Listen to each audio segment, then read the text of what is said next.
నా పేరు డాక్టర్ పురుషోత్తం, మండల వైద్యాధికారి, బీబీ నగర్ మండలం.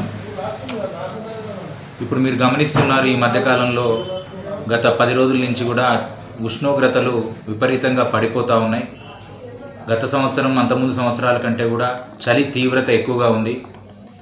ఈ చలి తీవ్రత ఎక్కువగా ఉన్న ఈ కాలంలో మరి ప్రజలందరూ కూడా తీసుకోవాల్సిన జాగ్రత్తల గురించి మనం ఒకసారి మాట్లాడుకుందాం. ఎస్పెషల్లీ చలి ఎక్కువగా ఉంటున్న పొద్దున్న సమయాల్లో, లేదంటే సాయంత్రం 6 తర్వాత 8 తర్వాత చీకటి ప్రాంతంలో ప్రజలు వీలైతే, అంత ఎమర్జెన్సీ లేకపోతే ఆ పనులను, బయటకు వెళ్ళే పనులను అవాయిడ్ చేసుకొని ఇంట్లోనే ఉండడం. ఒకవేళ తప్పనిసరి పరిస్థితుల్లో కనుక బయటికి వెళ్ళాల్సి వస్తే తగు రక్షణ వస్త్రాల రూపంలో జర్కిన్స్ కానీ, స్వెటర్స్ కానీ, మంకీ క్యాప్స్ కానీ, షాల్వాస్ కానీ వాడుకొని వెచ్చదనాన్ని, శరీరంలోని ఉష్ణోగ్రతని బయటికి పోకుండా వెచ్చదనాన్ని కాపాడుకునే ఏర్పాట్లు చేసుకోవాలి. ఇంట్లో చిన్నపిల్లలు కానీ, వృద్ధులు కానీ ఉన్నప్పుడు వాళ్ళలో మెటబాలిజం తక్కువ ఉండి టెంపరేచర్ ఎక్కువగా జనరేట్ కాదు కనుక, బాడీలో ఉష్ణోగ్రత ఎక్కువగా రాదు కనుక దానికి సంబంధించిన ప్రత్యేకమైన కేర్ వాళ్ళు, మిగతా కుటుంబ సభ్యులు వాళ్ళకి ఇవ్వాల్సిన అవసరం ఉంటుంది. వాళ్ళు చెప్పలేరు కనుక చిన్నపిల్లలు అయితే ఆ చలికి ఎఫెక్ట్ అవుతారు.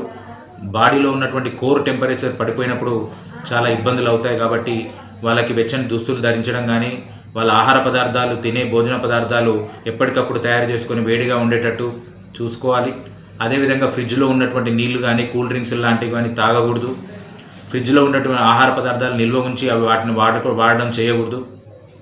వీలైనంత వరకు తాగే నీళ్లు గోరువెచ్చగా వేడి చేసుకొని తాగితే ఆ శ్వాస సంబంధించిన ప్రదేశం అంతా కూడా వెచ్చగా ఉండి వ్యాధులు రాకుండా ఉంటాయి. ఏదైనా ఇంకా ఆల్రెడీ శ్వాసకోశ సంబంధించిన వ్యాధులు ఉన్నవాళ్ళు, అంటే ఆస్తమా పేషెంట్స్ కానీ, లేకపోతే మగవాళ్ళలో సిగరెట్ తాగి సిఓపిడి ఉండి లంగ్ ఆల్రెడీ ఊపిరితిత్తులు కొంచెం ఇబ్బంది అయిన వాళ్ళు కానీ ఉంటే ప్రత్యేకమైన కేర్ తీసుకోవాలి. ఇబ్బంది కనుక ఎక్కువైతే వైద్యులను ప్రాథమిక వైద్య ఆరోగ్య కేంద్రానికి రావచ్చు, లేకపోతే ఊర్లో ఉన్నటువంటి సబ్ సెంటర్కి వచ్చి కూడా మందులు వాడుకోవచ్చు.